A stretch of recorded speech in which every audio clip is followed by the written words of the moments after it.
Apa khabar semua? Motor Ducati ni kan mungkin tak ada siapa yang tak pernah dengar, dan kalau pernah dengar mesti nak sebiji. Dan Ducati ni lah satu-satunya tim yang menang World Championship lebih banyak dari semua jenama lain combine. Padahal kalau anda nak tahu, Ducati ni asalnya bukan buat motor tau. Lepas kilang dia tu hancur meletup, baru dia buat motor. Jadi kali ni kita nak tengok mana datang Ducati ni dan macam mana dia boleh jadi sangat hebat. Sampailah sekarang ni pun dia masih jadi motosikal idaman jejaka-jejaka di Malaysia ni. Baik, nama Ducati ni sendiri asalnya adalah SSR Ducati. SSR tu adalah Società Scientifica Radio Brevetti. Kalau salah sebut minta maaf. Ada perkataan radio dekat situ kan? Maknanya company Ducati ni asalnya dalam tahun 20-an dulu, kerja dia memang buat radio. Kilang dia ada dekat Bologna, Itali. Asalnya dia buat komponen-komponen radio lah. Lepas tu bila dah maju, dia terus jadi manufacturer sebiji radio terus. Dan tahun 30-an, 40-an pula kan dunia tengah berperang masa tu sebab World War II. Dan masa perang ni pula Ducati memang untung gila lah, sebab antara benda yang paling penting masa perang ni adalah communication. Memang nak kena pakai radio, dan musuh yang bijak pun tahu yang tempat pertama dia patut serang adalah kilang yang buat radio ni. Dan tak lain dan tak bukan, kilang ni adalah kilang radio Ducati. Jadi dalam tahun 44 macam tu, kilang dia memang hancur kena letupan dari udara. Kalau tak silap, masa ni Jepun tengah jajah tanah Melayu. Tahun 45 baru Jepun surrender dan World War II pun tamat. Jadi Ducati ni pula, bila kilang dah hancur, dia nak buat apa sekarang ni? Bila baru lepas perang pula, of course ada banyak demand untuk transportation. Sebab orang nak bergerak-gerak untuk bangunkan balik negara tu. Dan idea Ducati ni adalah buat basikal yang ada enjin. Nak buat basikal tu memang senang, tapi nak buat enjin tu Ducati tak ada kepakaran sebab dia buat radio. Nak design enjin sendiri pula memang makan masa. Jadi nak tak nak, Ducati kena cari partner yang boleh supply enjin ni. Kebetulan pula pada masa tu ada satu lagi company, nama dia Ciata. Memang kerja dia buat enjin yang kecil. Memang kenalah dengan apa yang Ducati nak. Nama enjin ni Cucciolo. Kalau translate dalam bahasa Itali, Cucciolo ni adalah papi. Katanya bunyi enjin Cucciolo ni macam bunyi anak anjing. Korang imagine lah sendiri.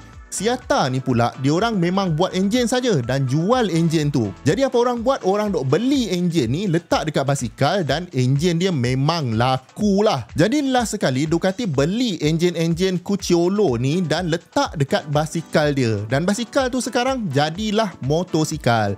Maka pada tahun 1950 lahirlah motosikal Ducati yang pertama yang diberi nama 55M dan 66TL. Enjin dia comel je, enjin 48cc, berat pun 40 kilo macam tu, dan top speed dia adalah 64km sejam. Sekarang ni mungkin kita gelak lah motor top speed dia macam tu, tapi kalau korang bawa basikal 60km sejam, ngeri juga sebenarnya. Ini pula tahun 1950, material pun tak berapa betul lagi, jalan pun tak berapa betul lagi.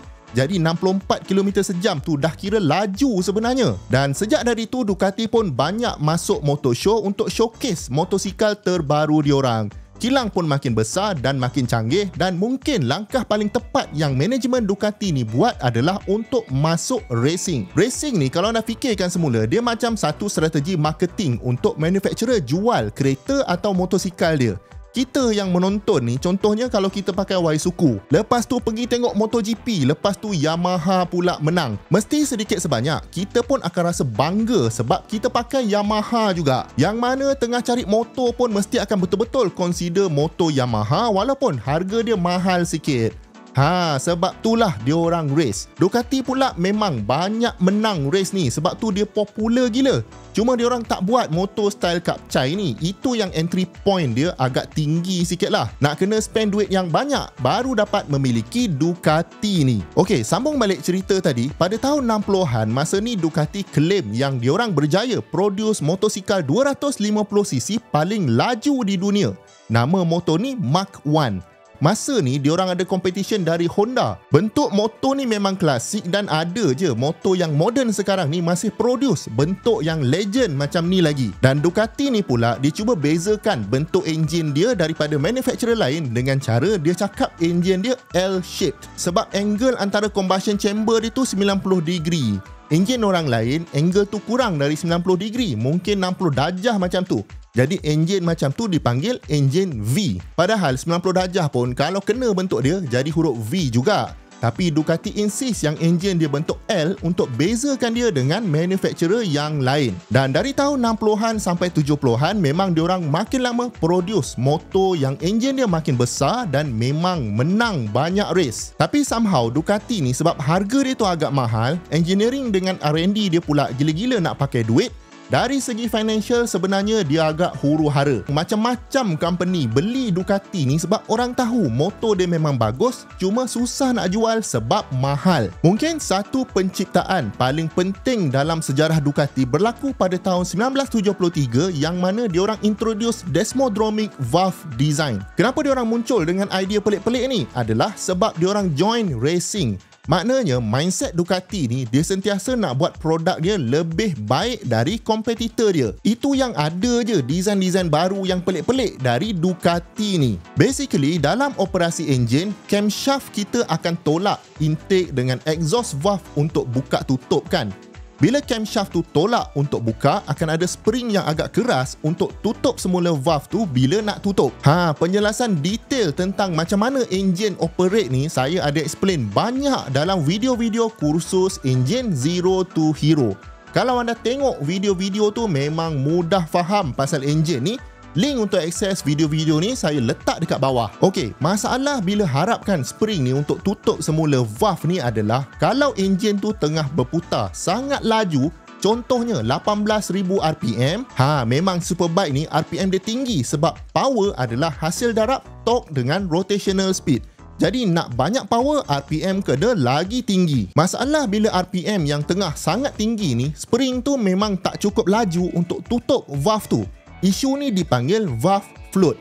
Jadi ada seorang engineer Ducati ni nama dia Fabio Taglioni. Dia ni lah yang implement Desmodromic valve dalam enjin-enjin Ducati. Apa yang Desmo valve ni buat adalah dia linkkan terus valve dengan camshaft. Jadi tak perlu ada spring langsung. Jadinya camshaft tu bukan setakat buka valve tu, tapi tutup valve pun akan dibuat oleh camshaft juga. Jadi enjin pergi laju mana pun, valve tu still terbuka dan tertutup cantik je ikut cam profile tu. Sekali lagi, kalau anda tak berapa faham istilah-istilah ni, jemput klik link dekat bawah untuk layan video-video kursus enjin yang dibuat oleh Akademi Hasbulla. Jadi kiranya sampai sekarang lah dah berpuluh-puluh tahun enjin-enjin Ducati masih guna Desmo valve ni.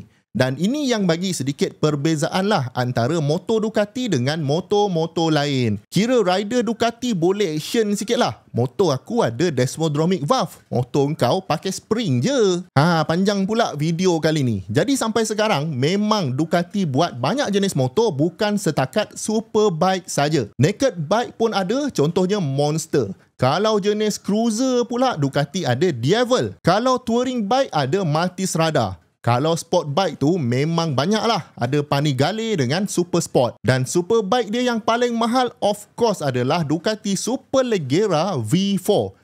Memang carbon fiber sana sini. Motor ni kan tak bergerak pun nampak laju. Lepas tu ada yang macam kombinasi sport dengan naked bike. Diorang panggil motor ni Street Fighter. Lepas tu ada pula Hypermotard, yang mana saya tak faham sangat motor ni jatuh bawah kategori naked bike ataupun tidak. Nampak macam motor ni motor untuk masuk hutan, tapi diorang iklankan sebagai motor yang mudah nak selit-selit dekat trafik. Dan of course motor Ducati favourite saya sendiri adalah Ducati Scrambler. Yang warna kuning tu memang cun. Dia macam kombinasi rupa klasik plus naked. Nampak segala enjin komponen dekat dalam tu, dan pada masa yang sama seat position tu tak agresif sangat. Mungkin dah tua agaknya. Jadi kalau sebelum ni anda belum betul-betul tahu pasal Ducati, sekarang anda memang dah explore banyak pasal Ducati ni. Kalau anda nak racun kawan-kawan anda beli Ducati, boleh sharekan video ni dekat diorang. Jemput komen dekat bawah motor Ducati apa yang menjadi pilihan anda, dan kalau anda ada lagi topik yang nak saya terangkan, pun komen juga dekat bawah. Jemput tonton banyak lagi video-video best dekat sini dengan dekat sini. Jumpa lagi di video yang akan datang. Assalamualaikum.